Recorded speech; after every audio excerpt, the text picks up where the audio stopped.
মাননীয় প্ৰধানমন্ত্ৰী নৰেন্দ্ৰ মোদী ডাঙৰীয়াৰ নেতৃত্বত বিকশিত ভাৰতৰ সপোনৰ বাস্তৱায়িত কৰাৰ উদ্দেশ্যে ইনোভেটিভ ইণ্ডিয়াৰ অন্তৰ্গত আমি অংকিতা মেধি, ভাগ্যশ্ৰী তালুকদাৰ, অৰ্পিতা তালুকদাৰ আৰু বৰষা কলিতা এই চাৰিজনীয়ে এটা দলে এটা প্ৰকল্প হাতত লৈছোঁ। এই প্ৰকল্পটোৰ নাম হ'ল অপৰিষ্কাৰ পানীৰ পৰা পৰিষ্কাৰকৰণ পানী প্ৰকল্প।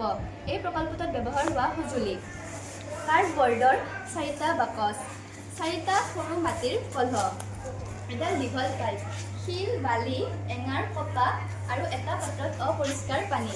প্ৰস্তুতকৰণ: প্ৰথমে আমি কাৰ্ডবৰ্ডৰ 4টা বাকচ প্ৰস্তুত কৰিব লাগিব। এতিয়া মাটিৰ পাত্ৰ 4টাৰ তলফালে দীঘল পাইপডাল সোমাই যোৱাকৈ 4টা বিন্ধা ৰাখিছোঁ। প্ৰতিটো পাত্ৰত পাইপডাল সোমাই যোৱাকৈ পাইপডাল 4টা ভাগত ভাগ কৰি এডাল এডালকৈ পাত্ৰকেইটাৰ তলফালে সোমাই দিয়া হ'ল।